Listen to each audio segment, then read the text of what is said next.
خصوصاً على افضلهم وخاتم النبیین محمد الامین وعلى آلہ وصحبہ اجمعین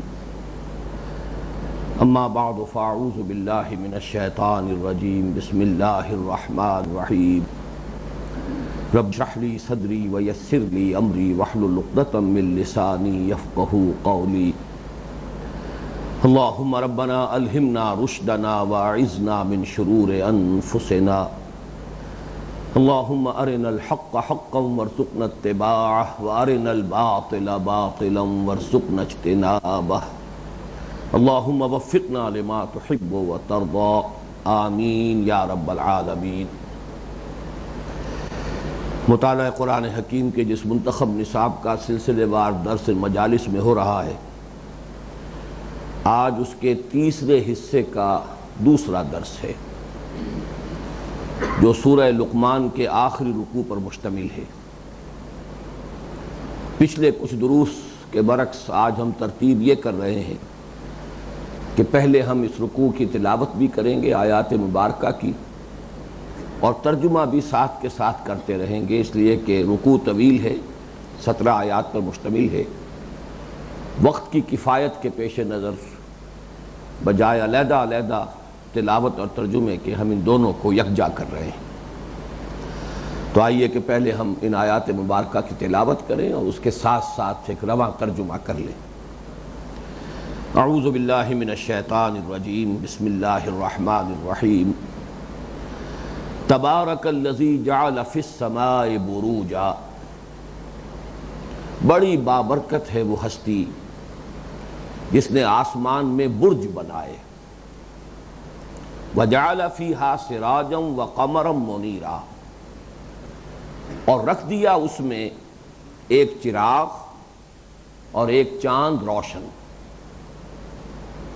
وَهُوَ الَّذِي جَعَلَ اللَّيْلَ وَالنَّهَارَ خِلْفَةً، اور وہی ہے کہ جس نے بنا دیا رات کو اور دن کو ایک دوسرے کے تعاقب میں، لگا دیا رات اور دن کو ایک دوسرے کے پیچھے، لمن اراد ان یذکر، ہر اس شخص کے لیے جو چاہے نصیحت اخذ کرنا، یاد دہانی حاصل کرنا، او اراد شکورا، یا چاہے احسان مند ہونا۔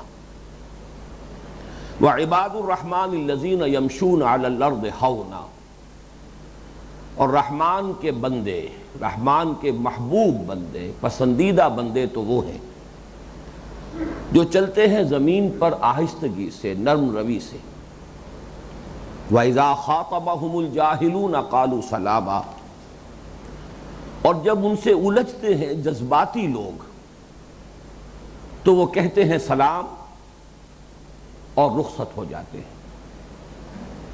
وَالَّذِينَ يَبِيتُونَ لِرَبِّهِمْ سُجَّدًا وَقِيَامًا، اور وہ لوگ کہ جو رات بسر کرتے ہیں اپنے رب کے حضور میں سجدہ کرتے ہوئے اور کھڑے رہ کر۔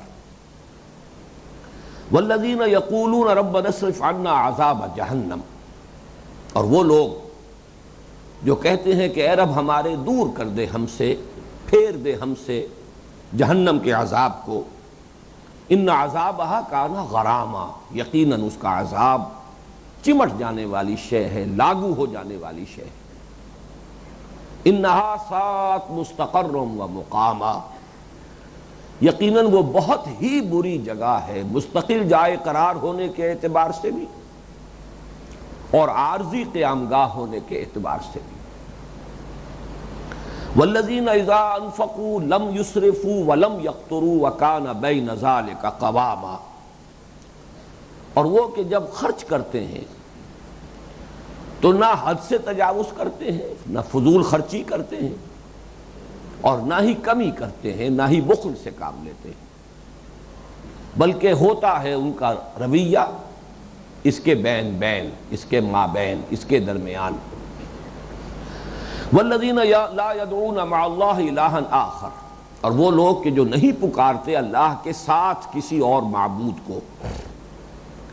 ولا یقتلون النفس التی حرم اللہ الا بالحق، اور نہیں قتل کرتے کسی جان کو جسے اللہ نے محترم قرار دیا ہے، مگر حق کے ساتھ، ولا یزنون، اور نہ ہی وہ زنا کرتے ہیں، ومن یفعل ذلک یلقى اثاما، اور جو کوئی کرے گا یہ کام پہنچ کر رہے گا اس کی پاداش کو، یضاعف لہ العذاب یوم القیامہ، دگنا کیا جائے گا اس کے لیے عذاب قیامت کے دن، وَيَخْلُدْ فِيهِ مُهَانًا، اور رہے گا وہ اس میں ہمیشہ ہمیش ذلیل اور خوار ہو کر، إِلَّا مَن تَابَ، سوائے اس کے جو توبہ کرے، وَآمَنَا، اور ایمان لائے، وَعَمِلَ عَمَلًا صَالِحًا، اور عمل کرے اچھے عمل، فَأُولَٰئِكَ يُبَدِّلُ اللَّهُ سَيِّئَاتِهِمْ حَسَنَاتٍ، تو یہ وہ لوگ ہیں کہ تبدیل کر دے گا اللہ ان کی برائیوں کو بھلائیوں سے، وَكَانَ اللَّهُ غَفُورًا رَحِيمًا، اور اللہ تو ہے ہی بخشنے والا رحم فرمانے والا، وَمَن تَابَ وَعَمِلَ صَالِحًا، اور جو کوئی توبہ کرے اور پھر عمل کرے اچھا، فَإِنَّهُ يَتُوبُ إِلَى اللَّهِ مَتَابًا، تو یقیناً وہی ہے کہ جو توبہ کرتا ہے اللہ کی جناب میں جیسا کہ توبہ کا حق ہے، وَالَّذِينَ لَا يَشْهَدُونَ الزُّورَ، اور وہ لوگ جو جھوٹ پر موجودگی بھی گوارا نہیں کرتے، وَإِذَا مَرُّوا بِاللَّغْوِ مَرُّوا كِرَامًا، اور جب ان کا گزر ہو جائے کسی لغو شے پر تو وہاں سے گزر جاتے ہیں باعزت طور پر اپنے دامن کو بچاتے ہوئے، وَالَّذِينَ إِذَا ذُكِّرُوا بِآيَاتِ رَبِّهِمْ، اور وہ لوگ کہ جب انہیں نصیحت کی جاتی ہے، یاد دہانی کرائی جاتی ہے ان کے رب کی آیات کے ذریعے، لم يخروا علیہا صما وعمیانا، تو نہیں گر پڑتے ان پر اندھے ہو کر اور بہرے ہو کر، والذین یقولون ربنا ھب لنا من ازواجنا وذریاتنا قرۃ اعین، اور وہ لوگ جو کہتے ہیں اے رب ہمارے عطا فرما ہمیں ہماری بیویوں سے اور ہماری اولاد سے آنکھوں کی ٹھنڈک، وَاجْعَلْنَا لِلْمُتَّقِينَ إِمَامًا، اور بنا دے ہمیں متقیوں کے آگے چلنے والا، متقیوں کا پیش رو،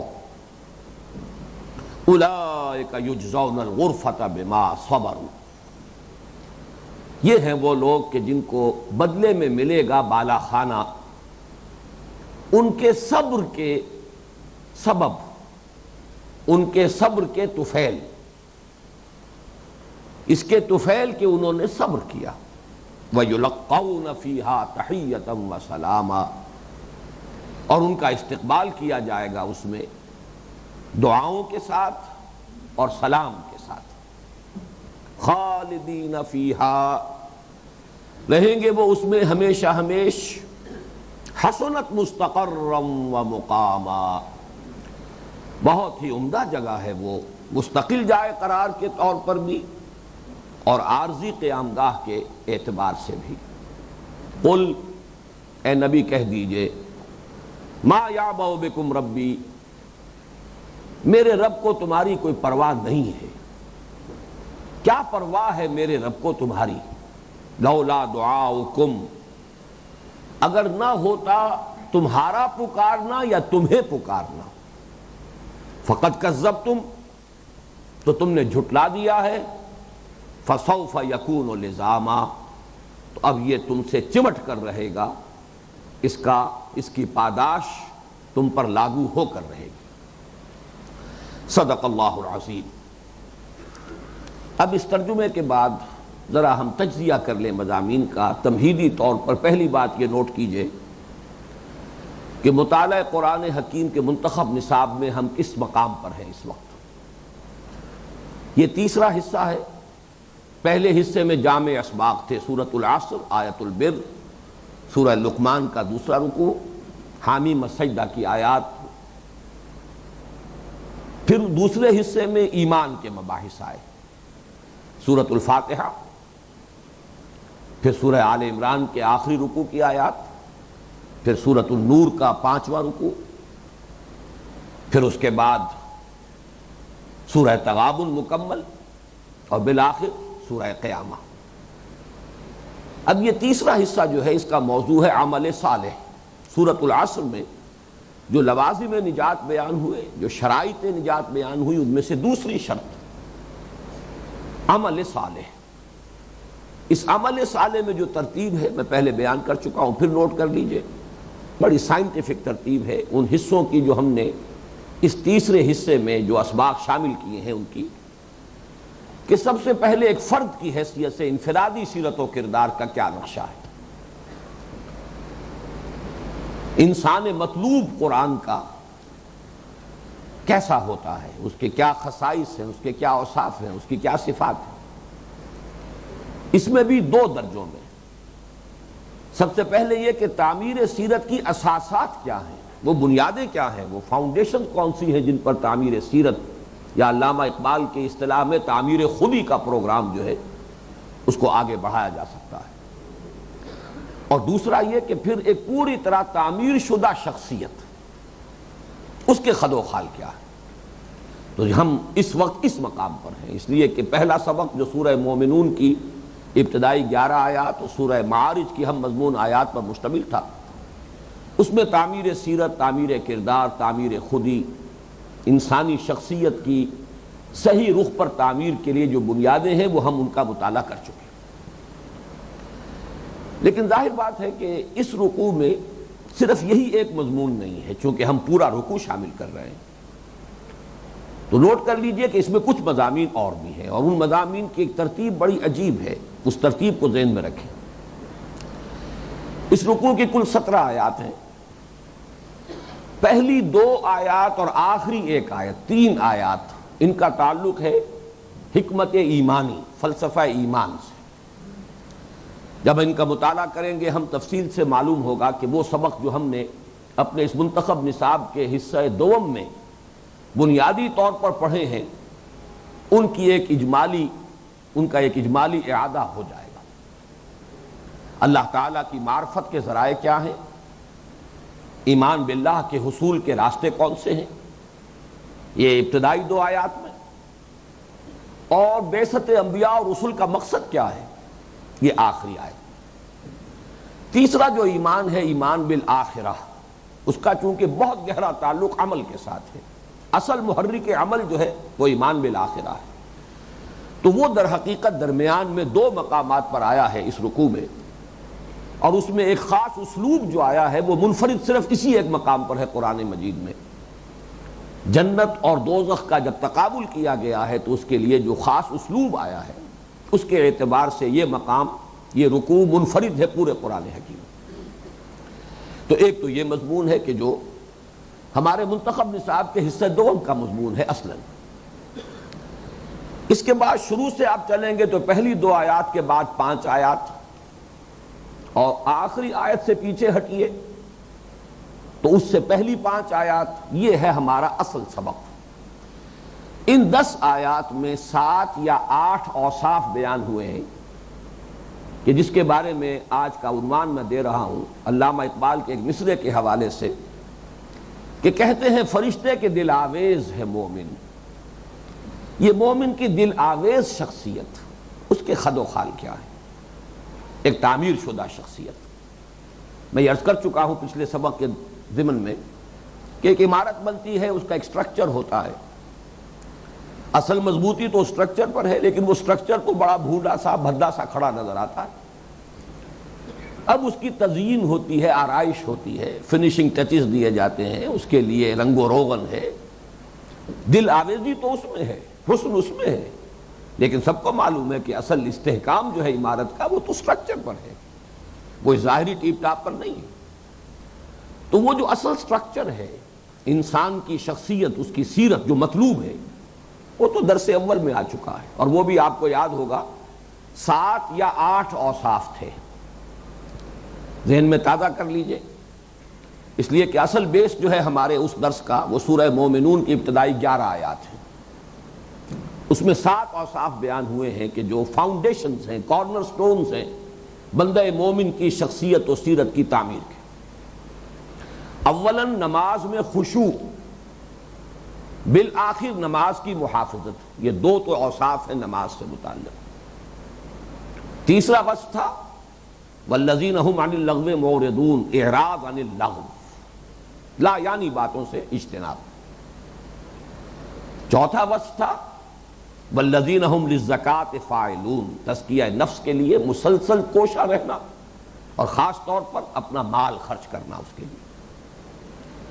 اس کے بعد پانچواں وصف آیا جس کو ویسے آیات تو اس میں دو ہیں لیکن اسے ضبط شہوت، والذین هم لفروجہم حافظون الا علی ازواجہم او ما ملکت ایمانہم فانہم غیر ملومین فمن ابتغى وراء ذلک فاولئک هم العادون۔ چھٹا اور ساتواں وصف ایک آیت میں آیا، امانت کی پاسداری اور ایفاء عہد، والذین هم لاماناتہم وعہدہم راعون۔ اس کے بعد پھر وہی آیت آ گئی والذین هم علی صلواتہم یحافظون۔ یہ 7 اوصاف ہیں، یہ فنڈامنٹلز ہیں از روئے قرآن، اور میں نے لفظ استعمال کیا تھا یاد ہوگا سلوک قرآنی۔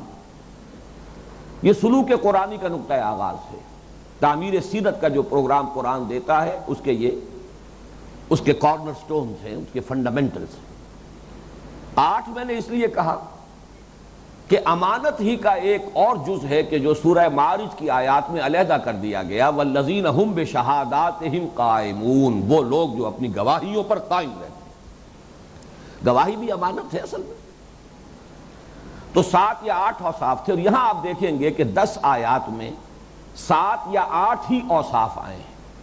یہ میں بعد میں جب ہم لفظ بلفظ مطالعہ کریں گے تفصیلاً تو اس کی وضاحت کر دوں گا، لیکن میں ابھی تجزیہ کر رہا تھا اس رکوع کی 17 آیات کا۔ پہلی 2 آیات، آخری 1 آیت، اس کا تعلق ہے فلسفہ ایمان سے، حکمت ایمانی۔ ادھر سے 5 ادھر سے 5، 10 آیات یہ ہے ہمارا اصل سبق اس منتخب نصاب میں جو ترتیب مضامین ہے اس کے اعتبار سے، کہ وہ دل آویزی جو ہے مومن کی شخصیت کی، اس کے نمایاں خصائص، اس کی خصوصیات، اس کی علامات، اس کے اوصاف کیا ہیں۔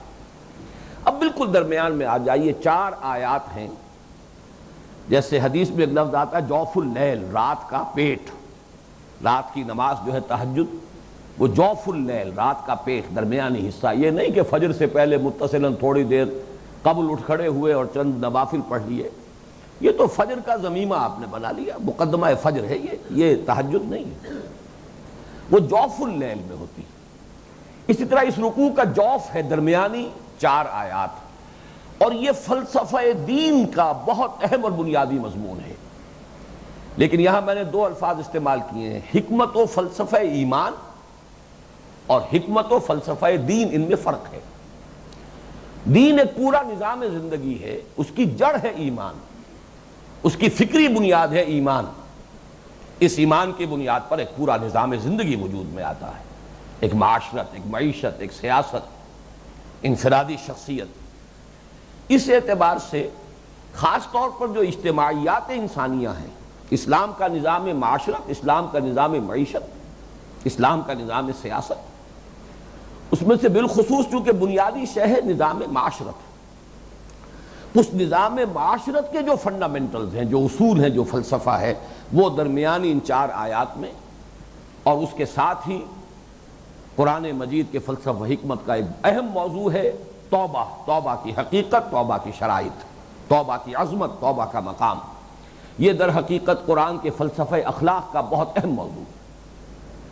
تو یہ ترتیب ہے، درمیان میں 4 آیات جن کا تعلق دین کے نظام سے ہے، فلسفہ دین سے، انتہا پر ایمان کا فلسفہ حکمت ایمانی، درمیان میں 5 جمع 5 10 آیات ہیں جو اصل میں ہمارے اس منتخب نصاب میں جو ترتیب مضامین چل رہی ہے اس کے اعتبار سے وہ ہمارے اس سبق سے متعلق ہے۔ اب آئیے ہم اس کا سلسلہ وار لفظ بلفظ مطالعہ شروع کرتے ہیں۔ تبارک الذی جعل فی السماء بروجا، بڑی بابرکت ہے وہ ذات، وہ ہستی جس نے آسمان میں برج بنائے۔ تبارک کا یہ باب تفاعل ہے، تفاعلہ، اور اس کا ایک خاصہ ہے مبالغہ، بہت بابرکت، اس میں مبالغہ ہے برکت کا، بڑی بابرکت ہے وہ ذات۔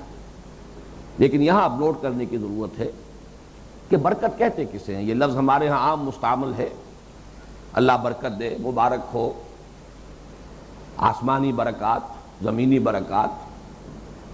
قرآن مجید میں یہ لفظ سوائے ایک جگہ کے یہ صرف اللہ تعالیٰ کے لیے استعمال ہوا ہے، تبارکہ، اور 9 مرتبہ آیا ہے، اور اس میں سے 3 مرتبہ اس سورۃ الفرقان میں آیا ہے جس کا یہ آخری رکوع ہے۔ سورۃ الفرقان کا پہلا لفظ بھی یہی ہے، تبارک الذی نزل الفرقان علی عبدہ لیکون للعالمین نذیرا۔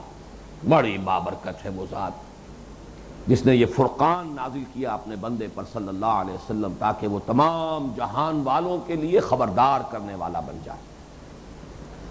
وہی تبارکہ کا لفظ ہے جس سے یہ آخری رکوع شروع ہو رہا ہے۔ عام مفہوم برکت کا کیا ہے؟ خیر کثیر، جس شے میں جو بھی خیر مثمر ہے اگر اس کا ظہور کثرت کے ساتھ ہو تو یہ برکت ہے۔ لیکن یہ کہ اصل میں لغوی اس کی اصل کیا ہے، جڑ کیا ہے، بنیاد کیا؟ برق اصل میں کہتے ہیں اونٹ کا جو سینہ ہے یہ ہے اس کا برق، اور اونٹ جب بیٹھتا ہے اپنے سینے کے اوپر ٹک جاتا ہے، اب وہ جم گیا۔ تو یہاں سے کسی شے میں جماؤ، کسی شے میں تمکن، کسی شے میں ٹھہراؤ، یہ در حقیقت اس لفظ کی اصل لغوی بنیاد ہے۔ اور ظاہر بات ہے جب کہیں ٹھہراؤ ہوتا ہے، جماؤ ہوتا ہے، تبھی جو خیر ہے وہ پھر اس کا ظہور ہوگا۔ انسان شیکی ہے یا کوئی صورتحال ایسی ہے، دگرگوں ہے ہر وقت، تو پھر اس میں سے جو خیر ہے وہ برآمد نہیں ہوتا۔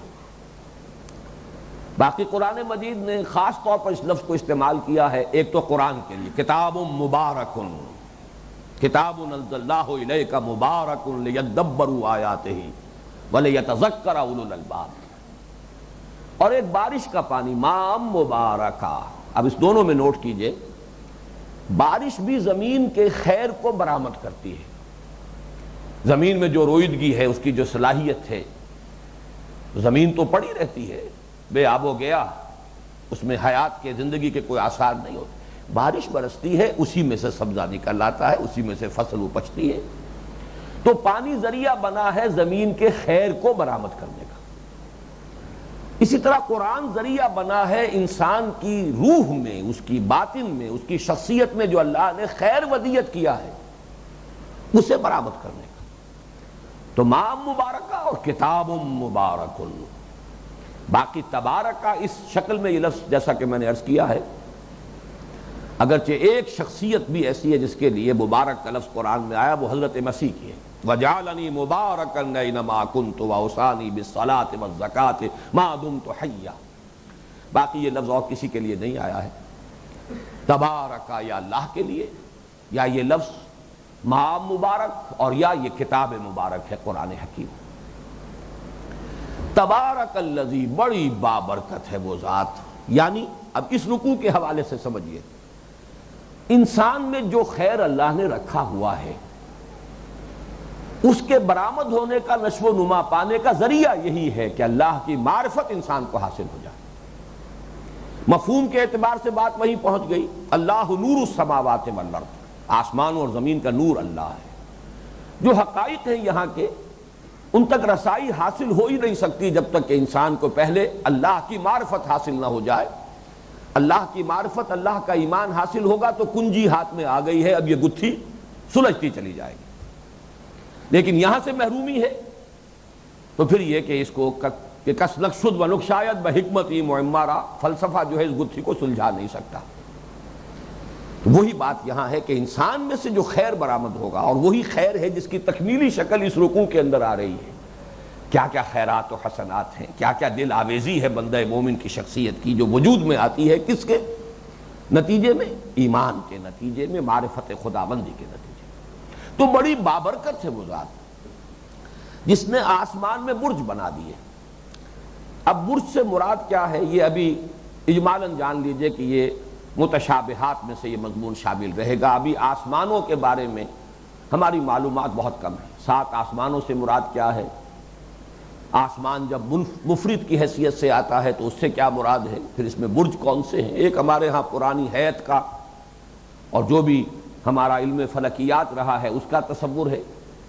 میں اس بحث میں نہیں جانا چاہتا، اس لیے کہ اجمالاً یہاں پر تو آمنا بہ کل من عند ربنا، ہمارا ایمان ہے اس پر. آیات متشابہات کا جو معاملہ ہے سورہ آل عمران کے شروع میں بیان ہوا کہ اس کی کھود کریج میں نہ پڑا جائے بلکہ اجمالی ایمان پر اکتفا کیا جائے. آمنا بہ کل من عند ربنا، اس نے برج بنایا. ویسے لفظی طور پر سمجھ لیجئے، براجا کہتے ہیں، برازا اور براجا، جیسا کہ میں نے عرض کیا تھا یہ فقہ اللغہ جو ہے کہ جن الفاظ کے حروف اصلی قریب ہوتے ہیں ان کا مفہوم بھی ایک دوسرے کے بہت قریب ہوتے ہیں. برازا ظاہر ہو جانا، براجا نمایاں ہو جانا. اسی لیے عورتیں اگر بن ٹھن کر نکلتی ہیں لوگوں کی نگاہوں میں آنے کے لیے تو اسے تبرج کہا گیا. ولا تبرجن تبرج الجاہلیت الاولی، تاکہ نگاہوں میں آ جائیں، لوگوں کی توجہ ہماری طرف ہو جائے. یہ تبرج ہے.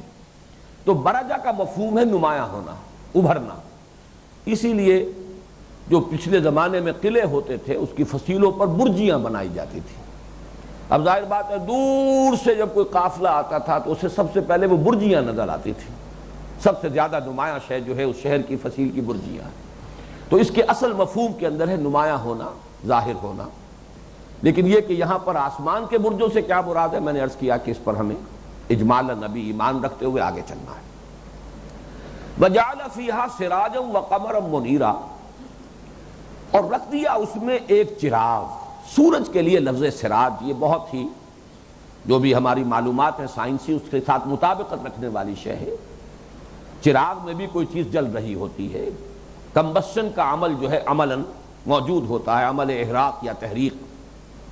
تو سورج ایک چراغ ہے، اس میں حرارت ہے، اس میں آگ ہے. اس کی حرارت کا ہم کوئی تصور نہیں کر سکتے. وہ تو millions and billions degree centigrade کی باتیں ہوتی ہیں جب ان سائنسز جو حقائق ہیں ان کو بیان کیا جاتا ہے. اور چاند کے لیے قمرم منیرا، روشن چاند، اس لیے کہ یہ ریفلیکٹر ہے، اس میں کوئی عمل احراق یا تحریک نہیں ہے، کوئی چیز جل نہیں رہی ہے، بلکہ یہ تو روشن تو ہے لیکن اس کی روشنی در حقیقت سورج ہی کی روشنی ہے جس کو یہ ریفلیکٹ کرتا ہے. وَهُوَ الَّذِي جَعَلَ اللَّيْلَ وَالنَّهَارَ خِلْفَةً، اور وہی ہے کہ جس نے رات اور دن کو بنا دیا. خلف کہتے ہیں پیٹھ کو، پیچھے کو. خلف الرشید، کسی کی اولاد جو نیک ہو، خلف الرشید. اور یہ جو لفظ آیا ہے بار بار ہم پڑھ چکے ہیں سورہ آل عمران میں بھی، ان فی خلق السماوات والارض واختلاف اللیل والنہار. اختلاف اسی خلف سے باب افتعال ہے اور اس کے دونوں معنی ہیں. ایک تو اردو میں جو ہم استعمال کرتے ہیں اختلاف، یعنی رائے کا اختلاف ہو گیا، اختلاف رائے. اور ایک یہ کہ ایک دوسرے کا پیچھا کرنا، خلف پکڑ لینا، پیچھا لینا، کہ تعاقب میں ہے. گویا کہ رات دن کے تعاقب میں ہے، دن رات کے تعاقب میں ہے. یہ تو گویا کہ ایک دوڑ ہے جو چل رہی ہے. اور اس کو قرآن مجید نے جو بھی اس طرح کی آیات آئی ہیں، وہ سورہ بقرہ کا بھی جو 20واں رکوع ہے اس کی پہلی آیت، جس کو میں نے آیت الآیات کا عنوان دیا ہے اس لیے کہ میرے علم میں نہیں ہے کہ اتنے زیادہ تعداد کے اعتبار سے جو نیچرل فینومینا ہیں وہ ایک آیت میں جمع کیے گئے ہوں. ان فی خلق السماوات والارض واختلاف اللیل والنہار والفلک التی تجری فی البحر بما ينفع الناس وما انزل اللہ من السماء من ماء فاحیا به الارض بعد موتها وبث فيها من كل دابة وتصريف الرياح والسحاب المسخر بين السماء والارض لآیات لقوم یعقلون. اسی کا خلاصہ ہے جو سورہ آل عمران کے 20 رکوع کی پہلی آیت ہے. ان فی خلق السماوات والارض واختلاف اللیل والنہار. باقی چیزیں بیان نہیں کی گئیں، گویا کہ وہ بھی مندرج ہیں، انڈرسٹوڈ ہیں، مضمر ہیں. تو یہ بھی ایک بہت بڑی نشانی ہے. اور واقعہ یہ ہے کہ ہمارا یہ جو پلینٹ ہے، یہ زمین، اس پر جو سلسلہ حیات ہے، حیات ارضی جسے ہم کہتے ہیں، اس کا بڑا گہرا تعلق جو ہے وہ اس رات اور دن کا جو فرق ہے اس کے ساتھ ہے. اس لیے کہ بیسک جو لائف ہے یہاں پر، جو پلانٹ کنگڈم ہے، نباتاتی جو حیات ہے، اس میں آپ کو معلوم ہے اس کی ریسپیریشن یہ بالکل ریورس ہو جاتا ہے. رات کے وقت کچھ اور ہے، دن کے وقت کچھ اور ہے، اور اسی سے سارا نظام چل رہا ہے. تو اللہ تعالیٰ کی عظیم آیات میں سے ہے آسمانوں اور زمین کی تخلیق اور رات اور دن کا الٹ پھیر. اسی کا یہاں اشارہ کیا. وَهُوَ الَّذِي جَعَلَ اللَّيْلَ وَالنَّهَارَ خِلْفَةً. اب ہیں وہ دو حصے جو گویا کہ ہمارا جو دوسرا حصہ تھا مباحث ایمانی، اور ایمان کے لیے قرآن مجید کا جو فطری اسلوب استدلال ہے گویا کہ اس کا اجمالی اعادہ ہو جائے گا۔ یہ تمام آیات، یہ آیات آفاقیہ، کھول آنکھ زمین دیکھ، فلک دیکھ، فضا دیکھ، افلا ينظرون الى الابل كيف خلقت والى السماء كيف رفعت والى الجبال كيف نصبت والى الارض كيف سطحت، ان سب کا فائدہ کیا ہے؟ یہ جو لام آیا ہے لمن ارادہ، یہ لام ہے لام انتفاع، اس سے فائدہ اٹھایا جا سکتا ہے، دو فائدے اٹھائے جا سکتے ہیں۔ لمن اراد ان یذکر، وہ شخص کے جو نصیحت اخذ کرنا چاہے، جس کے اندر ایک تلاش حق کی جستجو ہے، جو جاننا چاہتا ہے کہ یہ کیا ہے کائنات، وہ انہی چیزوں کو دیکھے گا اور انہیں اللہ یاد آ جائے گا۔ یہ آیات ہے، آیت کہتے اس کو ہے کہ کسی شے کو دیکھ کر کوئی اور چیز یاد آ جائے۔ کہ آپ کے دوست نے کوئی شے آپ کو کبھی دی تھی، وہ کہیں آپ کے ٹرنک میں رکھی رہی، اب سال ہا سال گزر چکے ہیں، دوست سے ملاقات نہیں ہوئی، آنکھ اوجل پہاڑ اوجل، وہ آپ کے ذہن سے بھی اوجل ہے۔ اچانک آپ نے ٹرنک کھولا اور وہ شے نظر آ گئی، کوئی رومال، کوئی قلم، کوئی اور شے، اور بغیر آپ کے ارادے کے دوست یاد آ گیا۔ یہ ہے نشانی آیت اور تذکر، اس کا باہمی جو رشتہ ہے چولی دامن کا۔ تو یہ جو آیات سماویہ ہیں، آیات ارضیہ ہیں، آسمان اور زمین کا نظام ہے، ان میں سے ہر ایک اللہ کی ایک آیت ہے، اور آیت کا نتیجہ کیا نکلنا چاہیے؟ انہیں دیکھو، اللہ کو پہچانو۔ یہ معرفت خداوندی کا یوں سمجھیے کہ ایکسوٹیرک، خارج سے جو معرفت انسان کو حاصل ہو سکتی ہے، اس کا سب سے بڑا ذریعہ یہی ہے آیات سماویہ، آیات ارضیہ، زمین اور آسمان کے اندر اللہ تعالیٰ کی قدرت، حکمت، علم، اس کی جو نشانیاں پھیلی ہوئی۔ لمن اراد ان یذکر، یہاں پہ لفظ ارادہ بہت اہم ہے۔ ایک وہ غافل ہیں جنہیں پرواہ ہی نہیں، تو خیال ہی نہیں کہ میں کون ہوں، یہ دنیا کیا ہے۔ قرآن مجید کے نزدیک وہ انسان ہے ہی نہیں، وہ انسان نما حیوان ہے، جن میں یہ کبھی شعور بیداری نہیں ہوا کہ کبھی سوچی تو صحیح یہ دنیا ہے کیا، میں کون ہوں، جا کدھر رہا ہوں، زندگی کی حقیقت کیا ہے، مال کیا ہے، اس سفر کا آغاز کیا ہے، اس کا اختتام کہاں ہوگا، اس کے بارے میں کبھی کوئی فکر ہی نہیں۔ یوں سمجھیے کہ زندگی انہیں گزار رہی ہوتی ہے، وہ زندگی کو نہیں گزارتے، وہ تو اینیمل انسٹنکٹس جو ہیں ان کے تحت زندگی بسر کرنے پر مجبور ہیں۔ زندگی انہیں بسر کرتی ہے، وہ زندگی نہیں بسر کرتے۔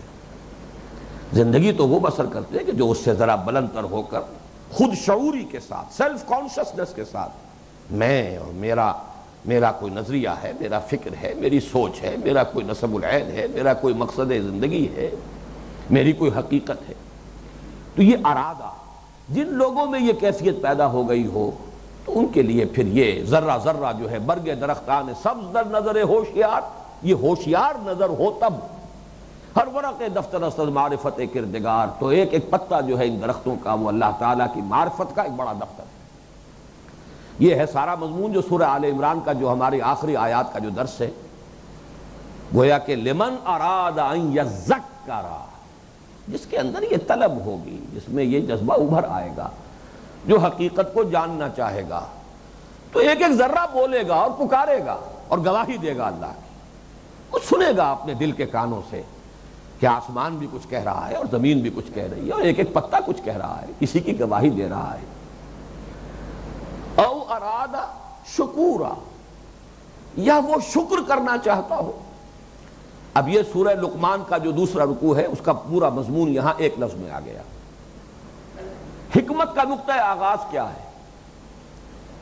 فطرت سلیمہ، عقل سلیم، اور فطرت سلیمہ کا مظہر کیا ہے؟ جذبہ شکر۔ انسان کے اندر اگر اس کی فطرت پرورٹ نہیں ہوئی ہے، مست نہیں ہوئی ہے، تو یہ وصف ہونا چاہیے کہ اگر اس کے ساتھ کسی نے کوئی بھلائی کی ہے تو اس کے لیے خاص قسم کا جذبہ تشکر، احسان مندی کی کیفیت اس کے دل میں پیدا ہو۔ اگر نہیں ہو رہی تو فطرت مست ہو چکی، اندر کا انسان مر چکا، فطرت کے سوتے خشک ہو چکے۔ یہ فطرت کی زندگی اور فطرت کی صحت کی علامت ہے۔ اب اس کے بعد رہ جاتا ہے ایک ہی مرحلہ، اصل منعم کو پہچانو، اصل محسن کو پہچانو۔ تمہارے منعم اور محسن تمہارے والدین بھی ہیں، تمہاری قوم بھی ہے، یہ سورج بھی ہے جس سے تمہاری فصلیں پک رہی ہیں، یہ ہوائیں بھی ہیں جو بادلوں کو لے کر آتی ہیں، بارش برستی ہے، پوری کائنات ہے، لیکن ایک چھلانگ لگاؤ تو کوئی بھی نہیں، حقیقت میں صرف اللہ ہے۔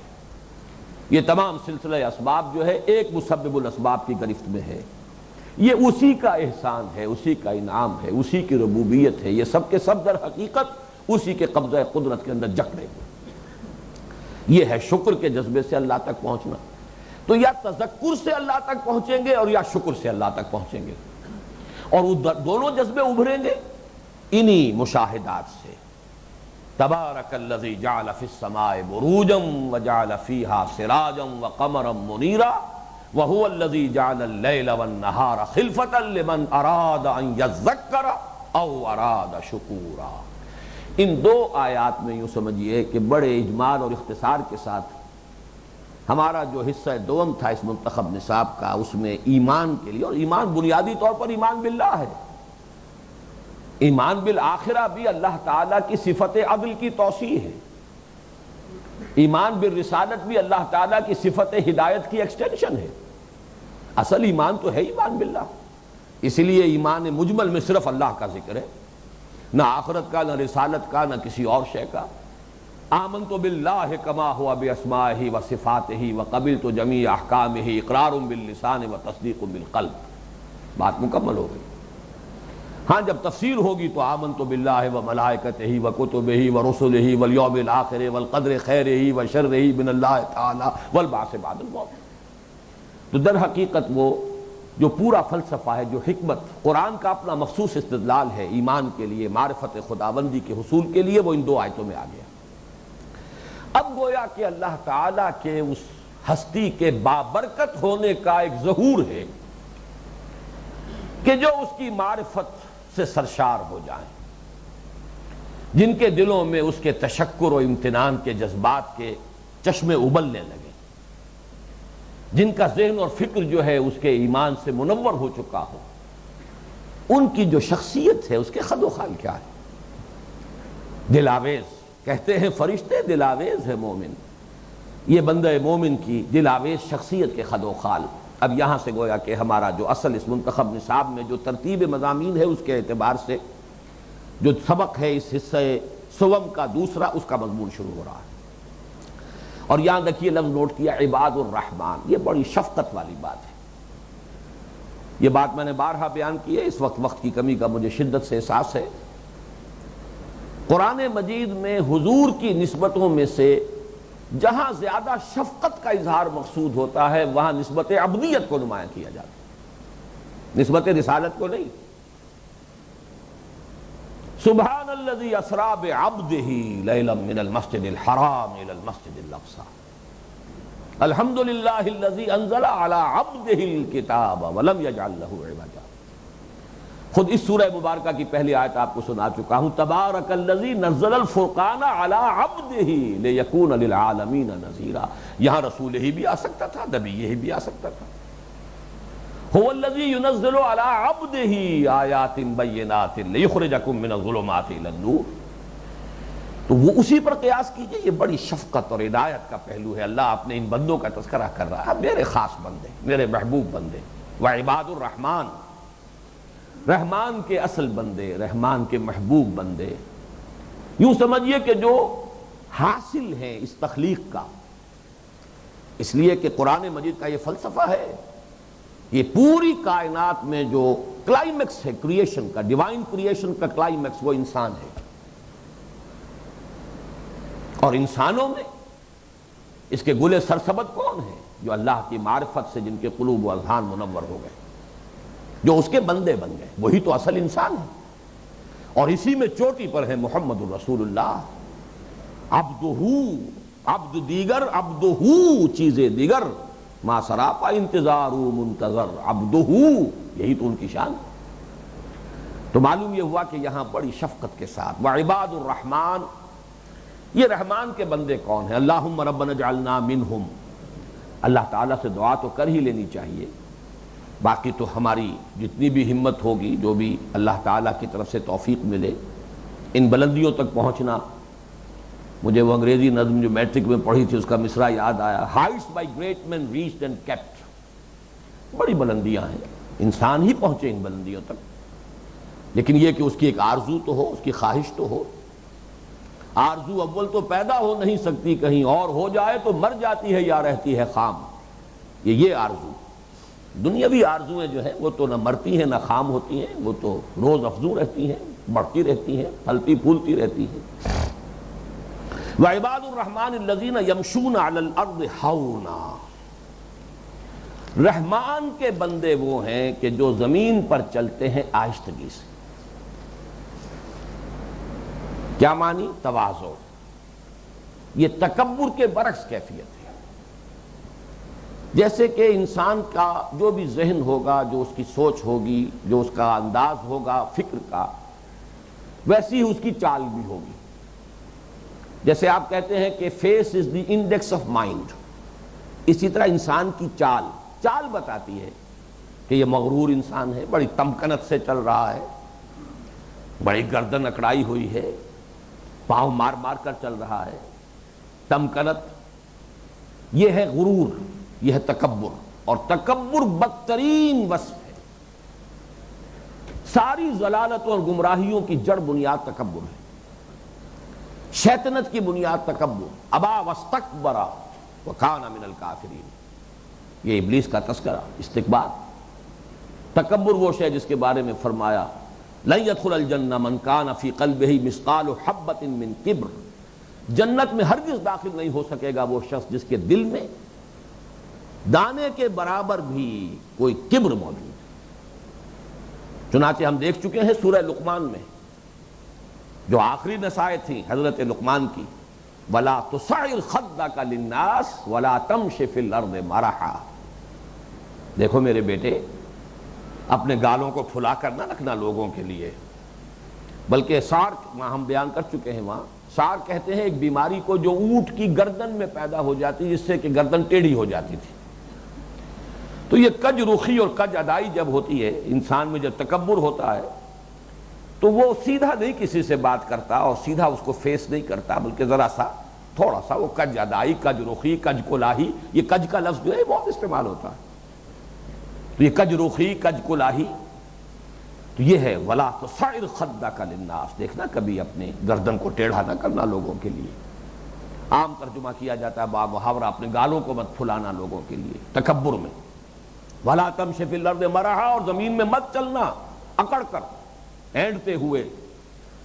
یہی بات جو ہے اب اگلا سبق جو آئے گا، اگلے سے اگلا، پہلا سبق تو سورہ تحریم کا ہے، اس کے بعد پھر یہ کہ سورہ بنی اسرائیل کا تیسرا اور چوتھا رکوع، اس میں آئے گا وَلَا تَمْشِ فِي الْأَرْضِ مَرَحًا إِنَّكَ لَن تَخْرِقَ الْأَرْضَ وَلَن تَبْلُغَ الْجِبَالَ طُولًا، اور دیکھنا زمین میں اکڑ کر مت چلنا، مت چلو زمین میں اکڑ کر، تم کتنی ہی اپنی گردن اونچی کر لو اور کتنا ہی اور اوپر ترا چڑھا لو، ہمارے پہاڑوں تک نہیں پہنچ سکو گے، اور کتنا ہی زمین میں پاؤں اکڑا کر اور مار مار کر چلو، ہماری زمین کو پھاڑ نہیں سکو گے۔ بہرحال یہ تکبر، اور اسی کے لیے ایک دوسرا لفظ آتا ہے حدیث میں، اعجاب المرء بنفسہ، عجب کہتے ہیں اپنے آپ کو کچھ سمجھنا، اپنے ہی حسن کا دیوانہ بنا پھرتا ہوں، اپنے ہی اوصاف، اپنی ہی صلاحیتیں، اپنی ہی ذہانت، اپنی ہی فطانت، اپنا ہی تقوی، اپنی ہی عبادت گزاری، اسی کا ایک غرہ ہے، یہ عجب ہے۔ اور اس عجب کے اندر بھی سب سے خوفناک عجب ہوتا ہے رائے پر عجب، اعجاب کل ذی رائن برأیہ، اور یہ اجتماعی زندگی کے لیے یہ در حقیقت گھن کی طرح اس کو کھا دینے والی چیز ہے۔ ہر صاحب رائے اپنی ہی رائے کا جو ہے وہ پروانہ وار طواف کر رہا ہے، اپنی ہی رائے کا، اسی کے گرد گھوم رہا ہے۔ ظاہر بات ہے کہ پھر اجتماعیت تو نہیں رہ سکتی، وہاں تو کوئی نہ کوئی کثر و انکسار ہوگا، تبھی اجتماعیت قائم ہوگی۔ اسی لیے حدیث جو ہے جس کے یہ الفاظ آئے ہیں اس میں فرمایا گیا ہے کہ ثلاث منجیات و ثلاث مہلکات، تین چیزیں ہیں نجات دینے والی، تین چیزیں ہلاک کرنے والی۔ ہلاک کرنے والوں میں اعجاب المرء بنفسہ، یا اعجاب کل ذی رائع برائیہ، ہی اشدہن، یہ سب سے زیادہ خوفناک مرض ہے۔ خود پسندی، خود رائی، یہ در حقیقت یہ اس تکبر ہی کا ایک عکس ہے جس کے برعکس کیفیت یہ ہے کہ وعباد الرحمن الذین یمشون علی الارض ہونا، اللہ کے نیک بندے، محبوب بندے وہ جن کی چال بتاتی ہے کہ یہ اپنے آپ کو بندہ سمجھتا ہے، اس کے ذہن پر تصور موجود ہے کہ میرا رب ہے، میرا آقا ہے، میں غلام ہوں، میں مالک نہیں ہوں، میں آقا نہیں ہوں، میں تو مملوک ہوں، میں بندہ ہوں۔ وہ جو میں دعا کے الفاظ دوسری نشست میں اب آپ کو سنا سکوں گا، اب وقت ختم ہو گیا ہے۔ بارک اللہ لی ولکم فی القرآن العظیم ونفعنی وإیاکم بالآیات والذکر الحکیم۔